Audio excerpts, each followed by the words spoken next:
I'm interested in your thoughts on this RBA independence question. I very much believe in RBA independence. My reading of the empirical evidence is that countries are much better off with an independent central bank that's targeting inflation. I mean, you just look at historical examples such as Richard Nixon twisting the arm of, I think was it Arthur Burns or one of the Federal Reserve chairmen in the early 70s, where basically Nixon got him to loosen monetary policy to, help Nixon get re-elected, and then, inflation takes off post-election. So I'm very much a believer in Reserve Bank independence. But now we've got a lot of people I wouldn't expect. People I think are very sound on a lot of issues, starting to question the independence of the Reserve Bank after this decision on Tuesday, which they think is just the RBA living in their ivory tower, the pointy heads who don't understand what's happening out there in the real economy. I mean, if anything, to me, that's an argument for the independence. That's the exact sort of, they can withstand the populism slightly better than the politicians. Although I got to say, for a triumvirate of reasons, because I am both weird, instinctively libertarian, and fascinated with history. I go a little bit beyond the idea that we have to pick between the monetary policy of the 70s or the 90s. There's also the monetary policy of the 30s and the 1890s, et cetera, et cetera. Look, if the choice is just the sort of pop Keynesian of the 70s and the sort of renewed monetarism of the 90s, then I'll take the monetarism. I'll take the Reserve Bank independence. Yeah, and the inflation targeting. I mean, this is the stuff that you and I, as I said before, we went to the university at around the same university at around the same time. We probably were learning from the same lecturers. We probably imbibed the same lessons, and I still think they are true within the parameters we were given. That the Reserve Bank independence and inflation targeting was a step forward over the system we had in the 70s. Because in the 70s, monetary policy was being set to try and achieve a bunch of things that it could not achieve.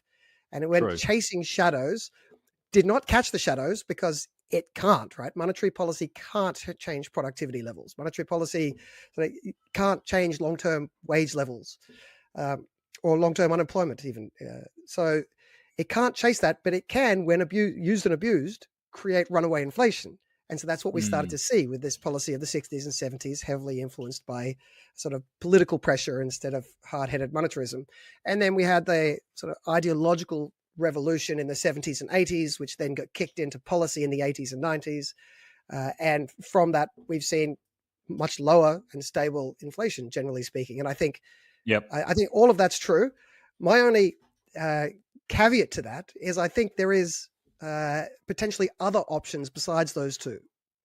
And that's basically, I know this will sound, sounds a little bit kooky and weird to everyone who had our sort of education. It sounded kooky and weird to me for a long time. But, another one of those old man shakes fist at clouds and says, where's our gold standard? But I think there is a case to be made for, well, I also think it'd be, and this one's getting a little bit far away from what we'd normally talk about, but competitive currencies. I think ultimately you're talking about what discipline do you have on your money creator so that your money creator doesn't fall for the time-honored incentive, and they all have it, the time-honored incentive of just creating more money and sort of pocketing the difference. It costs you 1 cent to print a $100 note. You make $99.99 profit every time you print that $100 note. Your incentive is huge to print them. What do you have as a counterbalancing incentive to stop people doing it? By the way, the first person to ever put out fiat currency was Genghis Khan about 1,000 years ago in the Yuan dynasty. It might not have been Genghis, but the dynasty started by Genghis Khan, the Yuan dynasty. And it exactly happened as it's happened nearly everywhere in history. You introduce it, the first guy's responsible, the second guy less so, the third guy prints too much, runaway inflation, they go back to a hard currency. I don't know if we've had enough time to let that experiment play out in the current situation in our current dynasty that we're in.